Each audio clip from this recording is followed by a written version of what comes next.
first game today features a rematch of last year's NFC Championship game between Philadelphia and Washington. 3.5 months ago, this looked like it was going to be possibly a battle for the NFC East title.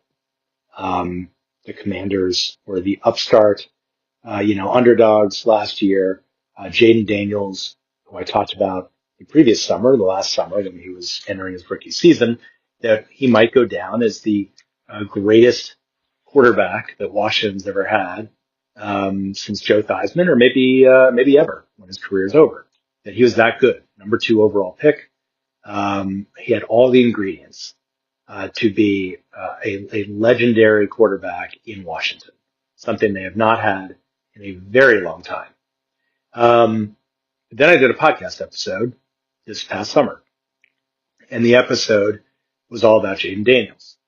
And the topic of the episode was, why is it that when a rookie, let's say a rookie quarterback, has a great season, why is it that the assumption based on ADP is pretty consistently that they're going to replicate those numbers?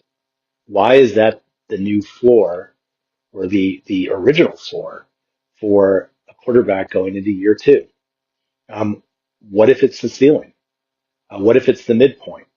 What I found is that in a lot of cases, it's veering towards the floor, which is a mistake.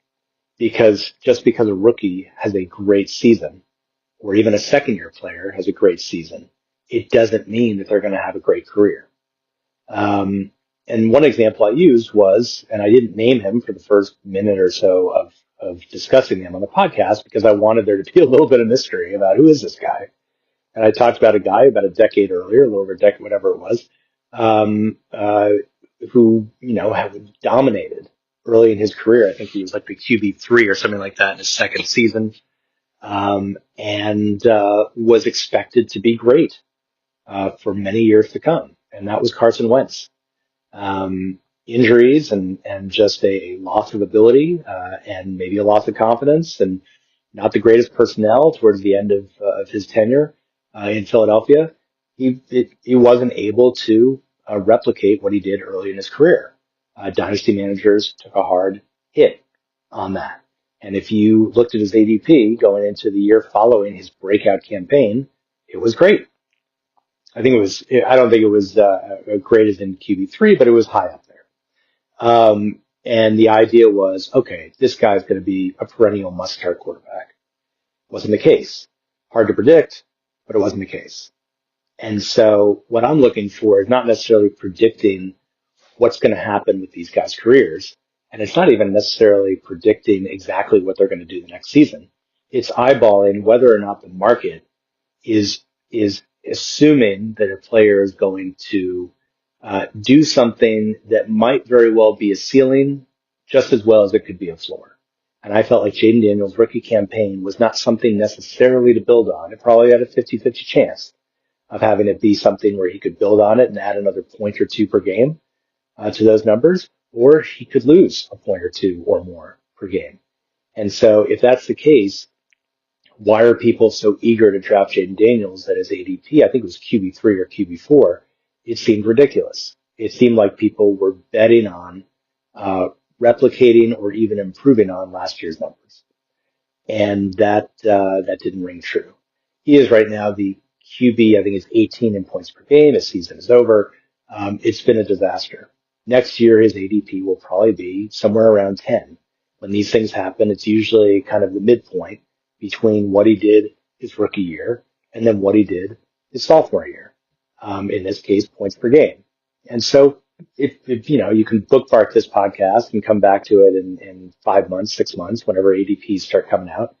And I'll bet that I'll be maybe one off from QB10 being his ranking. So this is kind of the lesson learned about any kind of rookie breakout or second year breakout, is that if you see ADPs that are basing what they did as their new floor, that you probably have just as good a chance of fading and being right than betting on them doing what they're expected to do and being right. And in those cases, I'd rather bet on someone who I have more confidence in, someone who has done it repeatedly. Give a quick example, Dak Prescott. I mean, I hyped him this summer, way undervalued fantasy quarterback. He's been better than expected based on his ADP. We know what he can do when he has surrounding talent, and he's by and large done it. Trevor Lawrence was another guy I hyped as undervalued. It took him a while, and it took one huge game in week 15 to really, put him over the top into the top 10. But his preseason ADP was something like 20, 21, 22, something like that. And I thought that was ridiculous, that he would have enough good games with terrific surrounding talent, to be in the top 16, essentially. And that for that, he was a bargain, that his floor had been pretty established and he wasn't going to go any lower than his floor realistically with the talent that he has and the talent that surrounded him. And also Sam Darnold, which, may sound a little odd given what I just said about Jayden Daniels, but not really. We have seen Sam Darnold play decently before.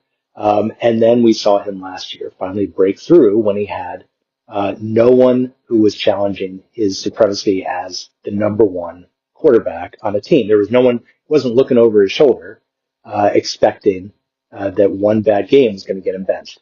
And that made all the difference in Minnesota. And now we see him in Seattle. And I think his preseason ADP was something like 30. I thought he'd be top 20. He's been solid. Not great, but he's been solid. And in a super flex, you got a bargain by drafting Sam Darnold. There are guys like that who we've seen enough where we kind of know what their floor is. And my argument this summer was we haven't seen enough from Jayden Daniels to know what his floor is. And his ADP assumes that year one is roughly his floor. And that, in a sense, is flawed. I'm BJ Riddell, Fantasy Football for Winners. Follow me on the blog. Email me anytime. See you tomorrow.